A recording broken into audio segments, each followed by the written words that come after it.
Assalamualaikum warahmatullahi wabarakatuh. Nama saya Nur Hijrah dari kelas Biologi 1 semester 6 Fakultas Sains dan Teknologi Universitas Islam Negeri Sumatera Utara. Di sini saya akan menjelaskan tentang anatomi dan fisiologi sistem otot pada manusia. Otot merupakan alat gerak aktif karena kemampuannya berkontraksi. Otot memendek jika sedang berkontraksi dan memanjang jika sedang berelaksasi. Kontraksi terjadi jika otot sedang melakukan kegiatan, sedangkan relaksasi otot terjadi jika otot sedang beristirahat.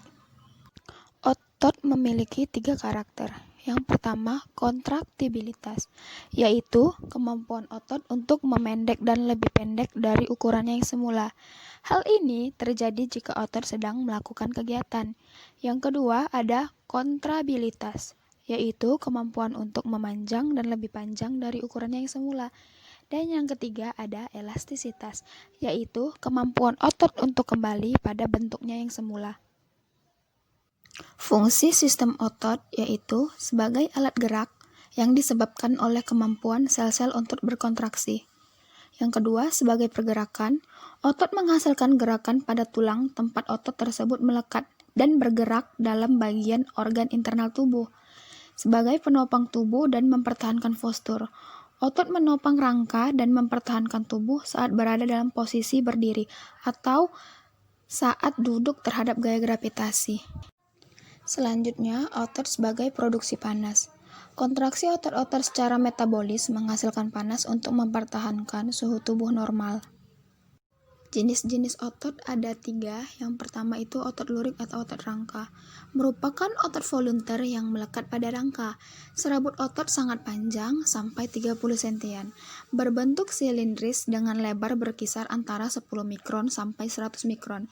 Struktur mikroskopis otot rangka. Yang pertama, otot rangka disusun oleh bundel-bundel paralel yang terdiri dari serabut-serabut berbentuk silinder yang panjang, disebut serabut otot. Yang kedua, mempunyai banyak nukleus di tepinya. Sitoplasma dari sel otot disebut sarkoplasma yang penuh dengan bermacam-macam organel. Selanjutnya, miobril terdiri dari protein miosin dan protein aktin. Jenis otot yang kedua itu ada otot polos atau otonom. Merupakan otot tidak berlurik dan involunter. Jenis otot ini dapat ditemukan pada dinding berongga, seperti kandung kemih dan uterus, serta terdapat juga pada dinding tuba. Ada 2 kategori otot polos berdasarkan cara serabut otot distimulasi untuk berkontraksi. Yang pertama, otot polos unit ganda ditemukan pada dinding pembuluh darah besar, dan yang kedua, otot polos unit tunggal atau visceral ditemukan tersusun dalam lapisan dinding organ berongga atau viscera. Jenis otot yang ketiga itu ada otot jantung. Otot jantung merupakan otot istimewa karena dapat bergerak tanpa rangsangan saraf, tapi kontraksinya dapat dipercepat dan diperlambat oleh sistem saraf otonom. Perbedaan otot polos, otot lurik, dan otot jantung. Dari bentuk selnya, otot polos merupakan sel-sel berbentuk gelondong yang meluncing di kedua ujungnya, sedangkan otot lurik, sel-selnya berbentuk panjang dan silindris. Sedangkan pada otot jantung, sel-selnya berbentuk panjang, silindris, dan bercabang. Berdasarkan jumlah inti dan letaknya, otot polos mempunyai 1 inti dan terletak di tengah, sedangkan otot lurik mempunyai banyak inti dan terletak di tepi. Dan pada otot jantung, mempunyai banyak inti dan terletak di tengah. Berdasarkan pola atau warnanya, otot polos tidak memiliki garis yang melintang atau polos. Sedangkan otot lurik, terdapat garis melintang gelap terang berselang-seling seperti lurik. Sedangkan pada otot jantung, terdapat garis melintang gelap terang berselang-seling seperti lurik. Berdasarkan sifat kerjanya, otot polos bekerja di luar kesadaran kita, gerakannya lamban. Otot lurik bekerja di bawah kesadaran kita atau otot sadar, gerakannya cepat. Dan pada otot jantung bekerja di luar kesadaran kita, gerakannya lambat. Berdasarkan letak ototnya, di organ dalam seperti usus, pembuluh darah, dan dinding rahim. Sedangkan otot lurik terdapat atau melekat pada rangka. Bagian ujung otot yang melekat pada tulang disebut tendon. Sedangkan pada otot jantung terdapat di jantung. Selanjutnya, cara kerja otot itu terbagi dua. Yang pertama antagonis dan yang kedua sinergis. Antagonis adalah kerja otot yang kontraksinya menimbulkan efek gerak berlawanan. Contohnya itu, ekstensor atau meluruskan dan leksor membengkokkan. Misalnya otot tricep dan otot bicep. Abdutor itu menjauhi badan. Misalnya gerak tangan sejajar bahu dan sikap sempurna. Dan depressor itu ke bawah, elevator itu ke atas. Misalnya kepala kita menunduk dan menengadah. Selanjutnya ada supindor atau menengadah dan promator atau menelungkup. Misalnya gerak telapak tangan menelungkup dan menengadah. Cara kerja otot yang kedua itu ada sinergis. Sinergis merupakan otot-otot yang kontraksinya menimbulkan gerak searah. Contohnya pronator teres dan pronator quadrus. Tendon adalah tali atau urat daging yang kuat yang bersifat fleksibel yang terbuat dari ibrous, protein atau kolagen. Tendon berfungsi melekatkan tulang dengan otot atau otot dengan otot.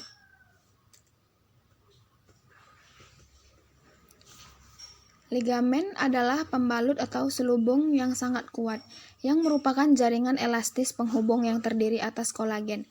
Ligamen membungkus tulang dengan tulang yang diikat oleh sendi.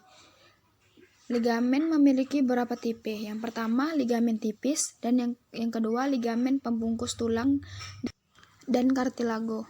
Merupakan ligamen kolateral yang ada di siku dan di lutut. Ligamen ini memungkinkan terjadinya pergerakan.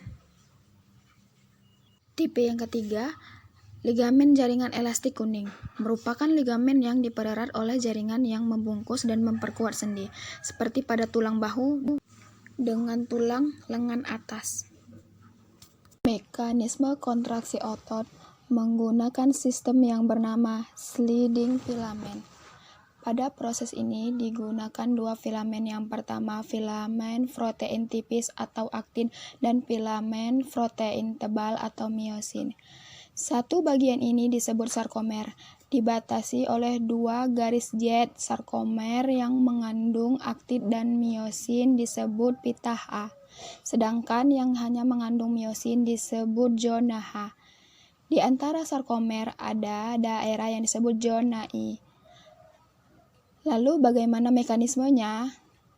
Tahap 1 diawali dengan adanya Cl2 positif yang masuk bagian aktin, sehingga Cl2 positif berikatan dengan teloponin di bagian aktin. Maka tempat pengikat kepala miosin terbuka. Tahap 2, ATP berikatan kepala miosin. Tahap 3. Ketika ATP berikatan dengan kepala miosin, maka akan terjadi hidrolisis ATP.